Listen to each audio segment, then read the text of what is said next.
तो यहां से अब अपन स्टार्ट करते हैं अपना फर्स्ट चैप्टर, यानी कि रेशियो चैप्टर। ठीक है, आज अपन अपने पहले चैप्टर से स्टार्ट करने जा रहे हैं, रेशियो से। हेडिंग डालो रेशियो।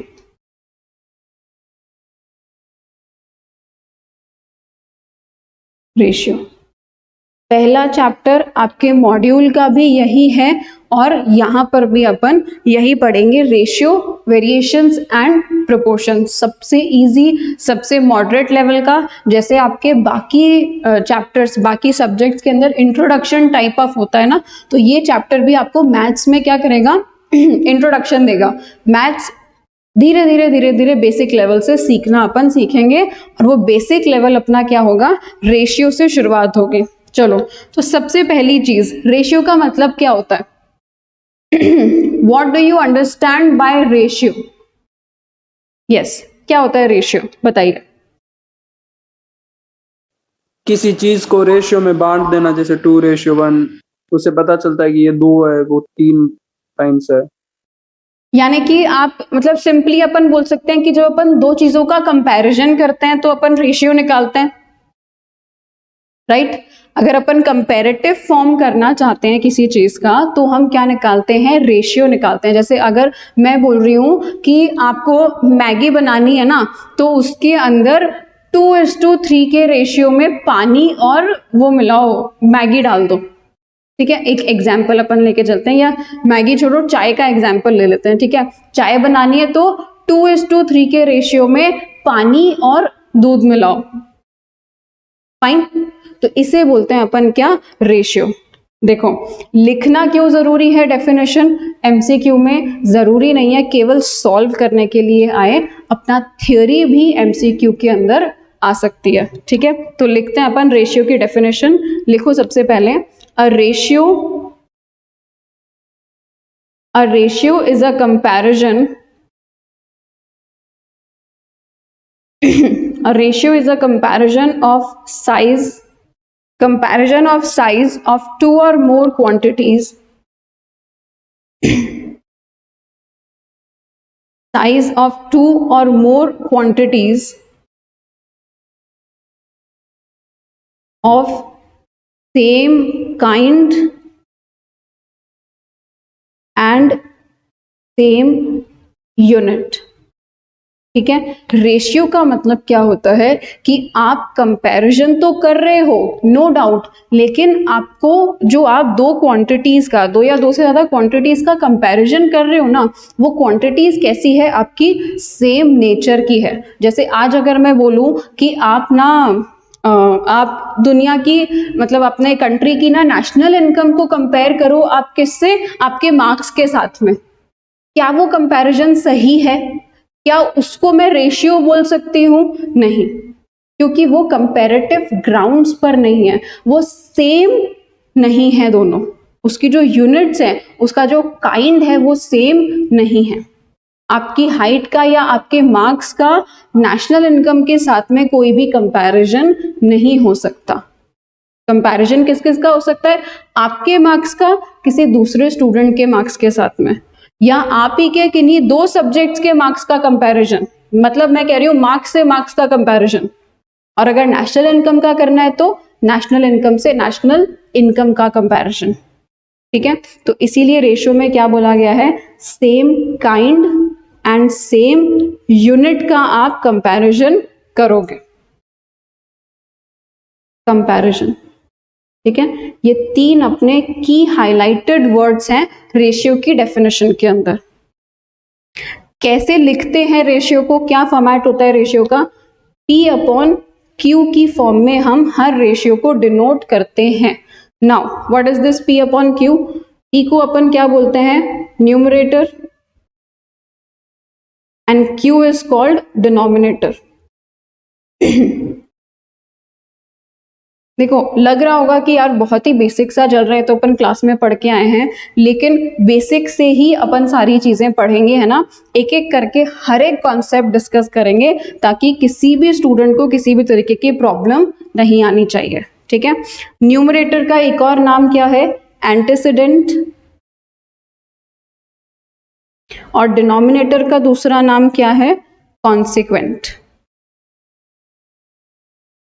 ठीक है, न्यूमरेटर को अपन एंटीसीडेंट भी बोलते हैं और डिनोमिनेटर को अपन कॉन्सिक्वेंट भी बोलते हैं। चलो अब कुछ एक इंपॉर्टेंट फीचर्स जो अपने को रेशियो के बारे में पढ़ने पड़ेंगे। Features of ratios. देखो, सबसे पहली चीज जो रेशियो हमको बोलता है ना, वो क्या बोलता है कि आप जो न्यूमरेटर और डिनोमिनेटर ले रहे हो ना, उसमें सेम नंबर से मल्टीप्लाई और डिवाइड आपको करना पड़ेगा। ठीक है, divide and multiply, divide and multiply the numerator divide and multiply the numerator and denominator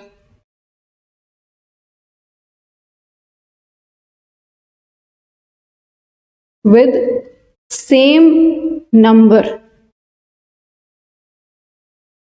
आपको सेम नंबर से डिवाइड और मल्टीप्लाई करना होगा, तभी आपका जो रेशियो है ना, उसका जो आंसर होगा वो क्या होगा? सेम होगा। जैसे आज मैं एग्जांपल लेकर के चलती हूँ, क्या अपन लेते हैं 4 और 5।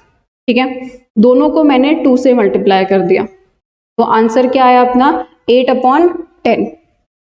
8/10 को सिंप्लीफाई करो, 2 की टेबल से करो, 2 4 जा 8, 2 5 जा 10।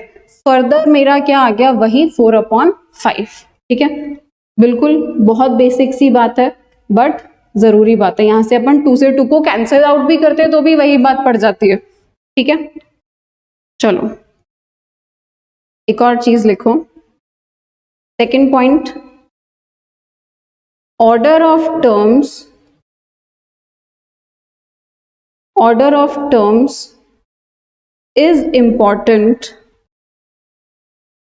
In ratio. देखो, रेशियो के अंदर ना आप किस तरीके से लिख रहे हो, यानी कि आज अगर मैं बोल करके चलती हूं कि अगर मुझे टी बनानी है, ठीक है, अगर अपने को चाय बनानी है, तो 2:3 के रेशियो में पानी और दूध लेना पड़ेगा, यानी कि 2 तो वाटर एंड 3 क्या हो गया अपना? मिल्क। तो ये जो रेशियो मैंने आपको बोला है ना, 2:3 का रेशियो, ये ऑर्डर बहुत जरूरी है।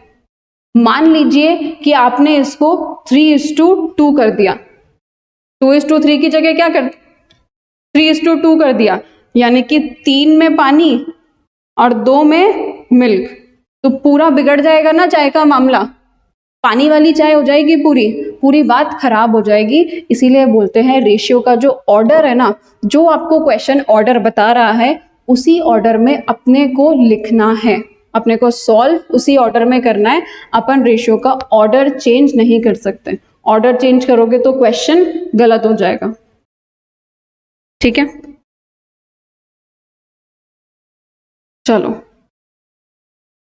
कंपैरेटिव ग्राउंड्स अपन ने देख ही लिया था, same kind and same unit, यानी कि अगर हाइट का कंपैरिजन कर रहे हो तो हाइट का हाइट से कंपैरिजन होगा, वेट का वेट से कंपैरिजन होगा। ठीक है, ऐसे ग्राउंड्स अपने कंपैरिजन के क्या रहेंगे? सेम रहेंगे। Next, convert ratio into equivalent like fraction before comparing। Now इसका क्या मतलब होता है इक्विवेलेंट लाइक फ्रैक्शंस का? देखो, जैसे मैंने अभी आपको बोल दिया कि आप ना इन दोनों का कंपैरिजन करके बताओ मुझे कौन सा वाला रेशियो बड़ा है। बता सकते हो? नहीं, डायरेक्ट आप कंपैरिजन नहीं कर सकते। क्यों? क्योंकि इसके डिनोमिनेटर अलग अलग हैं। अगर रेशियो में आपको कंपैरिजन करना है, कंपैरिजन करने के लिए आपको क्या करना पड़ेगा? Equivalent like fractions.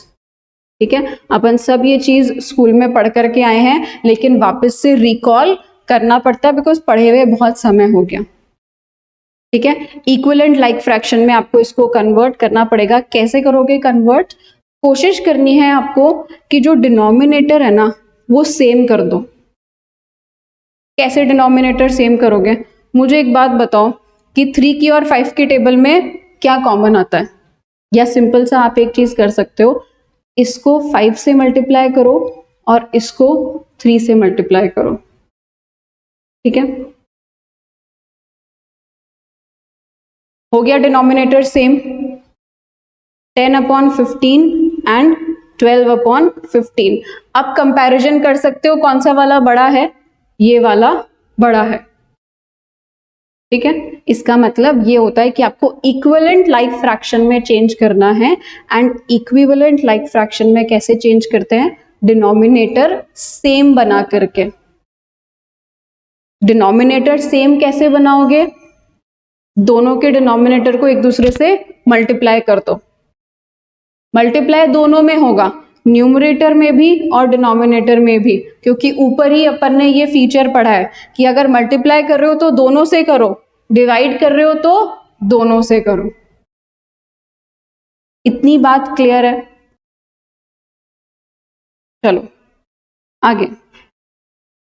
ये वाला टॉपिक एकदम क्लियर था, ये वाला पॉइंट जो अपन ने लिखा इक्विवेलेंट लाइक फ्रैक्शन वाला। अच्छा, अभी मैं आपको एक और टर्म देती हूँ, इसको मुझे आप कंपेयर करके बताना, ठीक है? कौन सी टर्म बड़ी है? चलो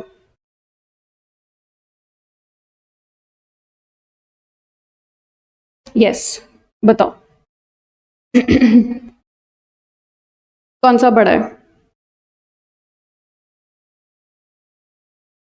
फटाफट से कंपेयर करके बताओ कौन। ठीक है, सम फीचर्स अपन देख रहे थे, उसमें अपना लास्ट पॉइंट क्या बोलता है देखो।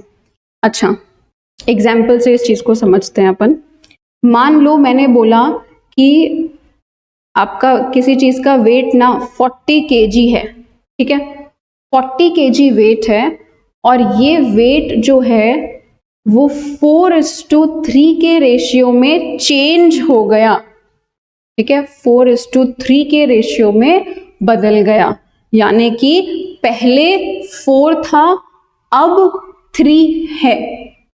मुझे बताओ नया वेट कितना होगा? ये कैसे निकालेंगे अपन कि इसका जो नया वेट है वो कितना होगा?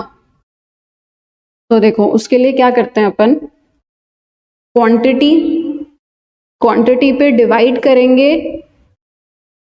ए वाले रेशियो को और मल्टीप्लाई करेंगे बी वाले को, ठीक है? तो क्या आंसर आया अपना? 30 kg। कभी भी अगर आपको ऐसा दे रखा हो कि इतना क्वांटिटी दे रखी है या कुछ भी चीज दे रखी है, मान लो यहां पर कुछ भी दे देता वो, ठीक है? कोई भी नंबर आपको उठा करके देता, क्वांटिटी दे देता, कैपेसिटी दे देता, एनीथिंग, एज दे देता आपको कि एज है इतना रेशियो में चेंज हो गया, नई एज बताओ क्या आएगी? तो उसको अपने को ऐसे ही करना है, क्वांटिटी डिवाइडेड बाय ए में जो आपका टर्म है मल्टीप्लाई बाय बी, तो आपकी न्यू अमाउंट निकल करके आ जाएगा, ठीक है? लिख लेते हैं अपन इस चीज को एक बार। इफ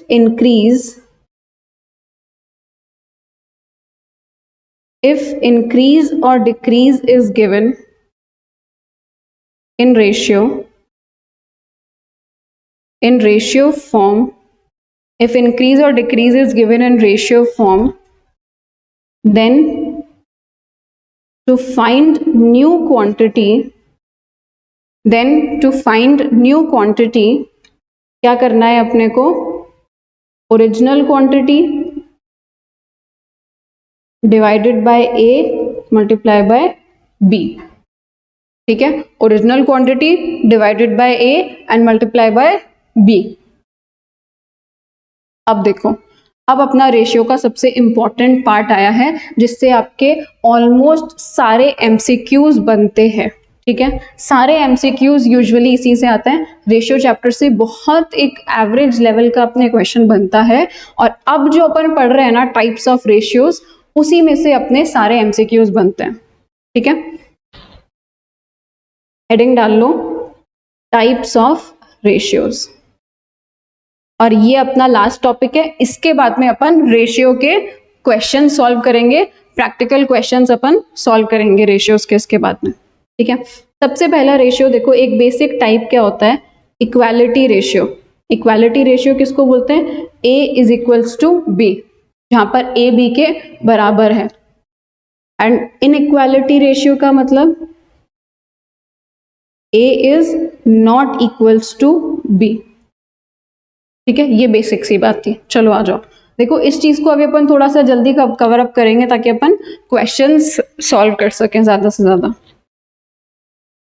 अब if A is greater than B and if A is less than B, अगर A B से बड़ा है तो हम क्या बोलते हैं, रेशियो का टाइप कैसा है, it is greater in equality. क्या बोलते हैं इस चीज को, ग्रेटर इन इक्वालिटी। और इस चीज को बोलते हैं अपन लेसर इन इक्वालिटी, ठीक है। Greater in equality and lesser in equality.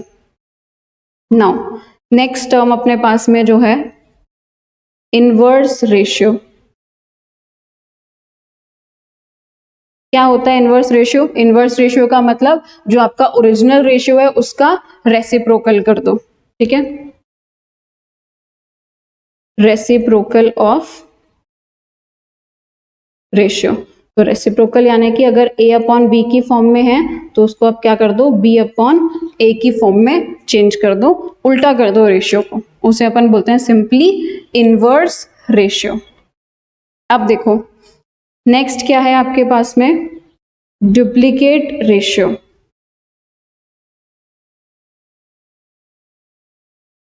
ठीक है, डुप्लीकेट रेशियो अपने को पढ़ना है क्या होता है डुप्लीकेट रेशियो, बट इससे पहले अपने को एक चीज समझनी पड़ेगी डुप्लीकेट रेशियो से पहले, कंपाउंड रेशियो।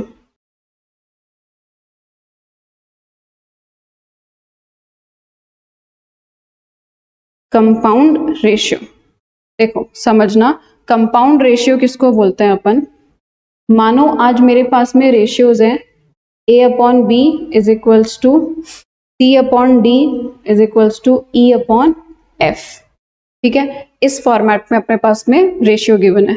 सो कंपाउंड रेशियो का मतलब क्या होता है, सारे न्यूमरेटर्स को मल्टीप्लाई कर दो और सारे डिनोमिनेटर को मल्टीप्लाई कर दो, तो A into C into E upon B into D into F, compound ratio. देखो डायरेक्टली पता है एमसीक्यू कैसे बोल देगा, find the compound ratio of this, तो अपने को पता होना चाहिए उसके लिए कि कंपाउंड रेशियो होता क्या है। सो कंपाउंड रेशियो का मतलब न्यूमरेटर्स को मल्टीप्लाई कर दो, डिनोमिनेटर्स को मल्टीप्लाई कर दो। सिंपल अगर अपन नंबर से इसका एग्जांपल लेकर के चलते हैं तो ठीक है, तो 2 into 4 into 6 upon 3 into 5 into 7, ये बन गया कंपाउंड रेशियो, ठीक है। अब आप इधर थोड़ा सा कैंसिल आउट कर सकते हो, बस इतना ही कैंसिल आउट हो रहा है, ठीक है। तो 2 2 ज़ा 4, 4 2 4 4 ज़ा 16 एंड 7 5 ज़ा 35, ये अपना फाइनल आंसर आ गया,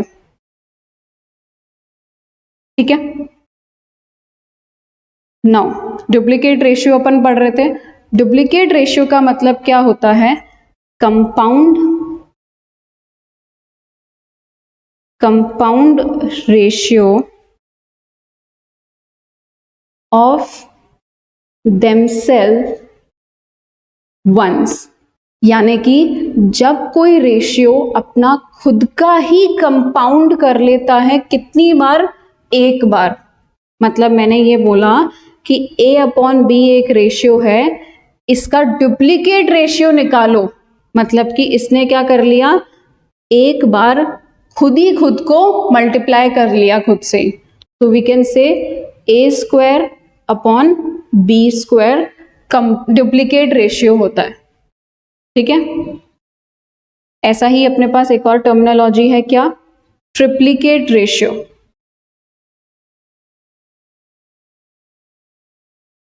triplicate ratio, so triplicate ratio क्या होता है, 3 बार मल्टीप्लाई कर लेना, A into A into A upon B into B into B, A cube upon B cube, ठीक है, this is what triplicate ratio.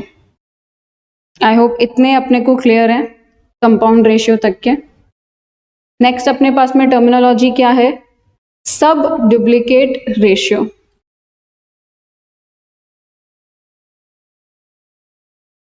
सब डुप्लीकेट रेशियो, देखो सब डुप्लीकेट रेशियो का मतलब सिंपली रूट लगा दो आप रेशियो के अंदर, ठीक है। जैसे अगर मैंने बोला कि आपके पास में ये रेशियो फॉर्मेट में दे रखा है क्वेश्चन, तो आपको क्या करना है, इसका सब डुप्लीकेट रेशियो कैसे निकालोगे, रूट ए अपॉन रूट बी, सिंपल, ठीक है। जैसे मैंने आपको बोला क्या है अपने पास में 4:9 के रेशियो में ये अपने को दे रखा है और आपको इसका सब डुप्लीकेट रेशियो निकालना है, तो कैसे हो जाएगा, √4 अपॉन √9, तो 2/3 इसका सब डुप्लीकेट रेशियो बन गया। ऐसा ही एक टर्म अपने पास होता है क्या, सब ट्रिप्लिकेट रेशियो।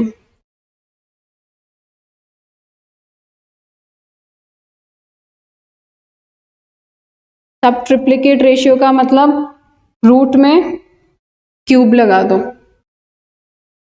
A:B की फॉर्मेट में अगर है तो क्या कर दो आप, क्यूब कर दो, सिंपली, बस ये अपना सब ट्रिप्लिकेट रेशियो हो जाएगा।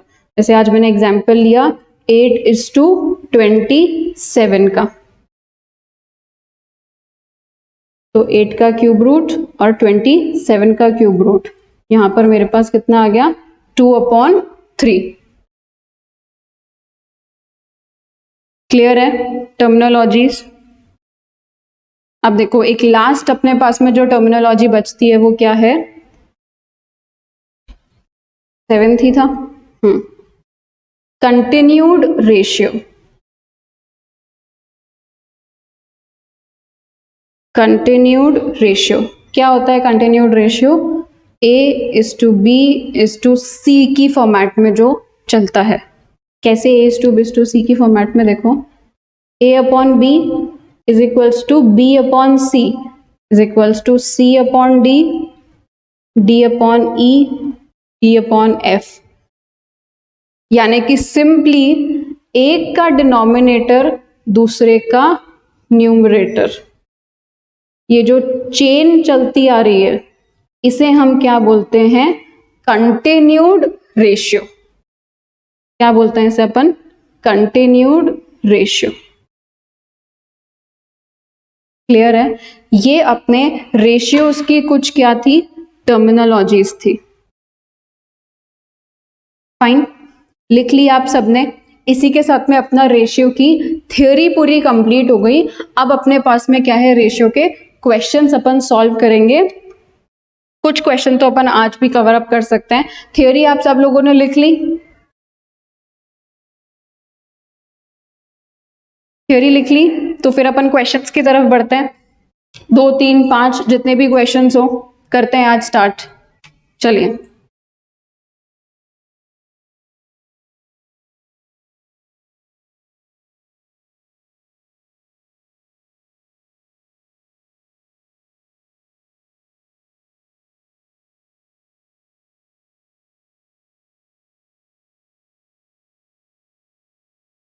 चलो तो ये अपना रेशियो आ गया।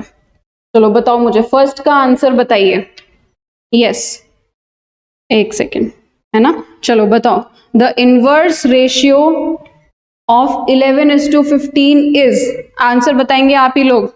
बताओ क्या इनवर्स रेशियो 11:15 का। इनवर्स रेशियो का मतलब क्या देखा था अपन ने, उल्टा कर देना।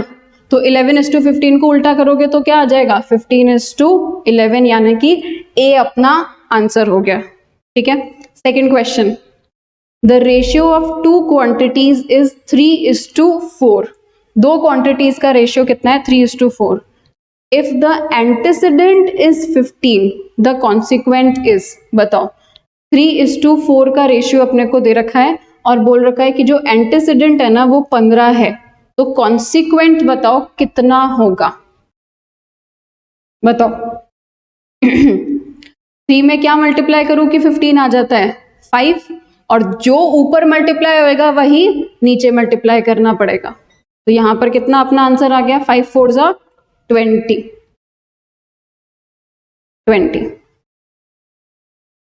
ठीक है, इजी क्वेश्चन है, बट अगर मतलब पता होगा, अभी जैसे मान लो कॉन्सिक्वेंट का मतलब ही नहीं पता होगा तो सॉल्व नहीं कर पाएंगे। Third question, the ratio of quantities is 5:7। ठीक है, क्वांटिटीज का रेशियो कितना दे रखा है, 5:7। If the consequent of its inverse ratio is 5, the antecedent is. Yes, ये बताइए।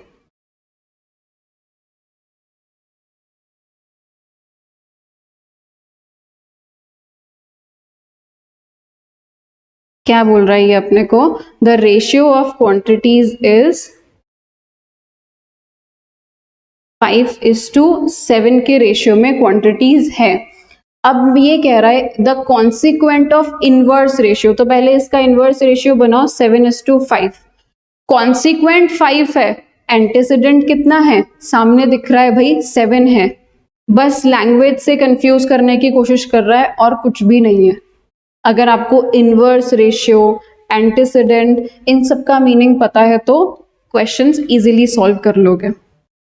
Next, the ratio compounded of 2:3, 9:4, 5:6 and 8:10 is the ratio compounded of। now compounded का मतलब क्या होता था, मल्टीप्लाई करना, राइट। कंपाउंडेड का मतलब इन सबको अपने को क्या करना है, सिंपली मल्टीप्लाई करना है। यानी कि अगर मैं आपको क्वेश्चन नंबर 4 बोलूं तो अपने को उसमें क्या करना है, 2:3 मल्टीप्लाई बाय 9/4, 5/6, 8/10। ठीक है, सिंपली अपने को इसको सॉल्व करना है। करते हैं सॉल्व। 3 1 3, 3 3 9, 2 1 2, 2 2 4, 2 4 8। ठीक है, 5 1 5, 5 2 10, 2 1 2, 2 2 4, 3 1 3, 3 2 6। तो क्या बचा अपने पास में फाइनली, एक तो ये 2 बच रहा है और एक ये 2 बच रहा है। 2/2 दैट इज 1/1। तो अपना आंसर क्या हो गया, ए, 1:1। ठीक है, ए अपना आंसर हो गया। चलो next, the duplicate ratio of 3:4। 3:4 का डुप्लीकेट रेशियो, तो डुप्लीकेट रेशियो अपन ने क्या बोला था, कंपाउंड ऑफ इटसेल्फ, यानी कि खुद ही खुद से मल्टीप्लाई कर देना। तो खुद ही खुद से मल्टीप्लाई कर देते हैं अपन इसको भाई, 3/4 इंटू 3/4। तो 3 3 9, 4 4 16। ठीक है, 9:16, सी अपना इसका आंसर हो गया। ठीक है, 5 क्वेश्चंस अपन ने सॉल्व करे। नेक्स्ट क्लास में अपन इसके बाकी के सारे क्वेश्चन सॉल्व कर लेंगे and then we'll move to the next chapter. आज अपन ने रेशियो की थ्योरी देखी, अब अपन नेक्स्ट क्लास में बाकी के क्वेश्चन रेशियो के सॉल्व करेंगे। ओके, अच्छा एक काम करते हैं, मैं ना आपको ये शीट ग्रुप पे सेंड कर दूंगी, स्टार्टिंग के जितने क्वेश्चंस आपसे हो सकते हैं। जैसे मैं आपको कुछ क्वेश्चंस होमवर्क में दे रही हूँ, 6th 7th 8th 9th, ये 4 क्वेश्चंस आपको करने हैं। 6 ये 4 क्वेश्चंस आपको यहां से होमवर्क में करने हैं, 6 7 8 एंड 9। ठीक है, बस ये 4 क्वेश्चन, या चलो 10th भी ले लो, 5 कर लो। ठीक है, ये 5 क्वेश्चंस आपके होमवर्क में हैं 6 to 10th। नेक्स्ट क्लास में अपन इसको डिस्कस करेंगे, आप ही से आंसर मैं मांगूंगी और फिर अपन आगे के क्वेश्चन सॉल्व करेंगे। ओके, आज के लिए इतना ही।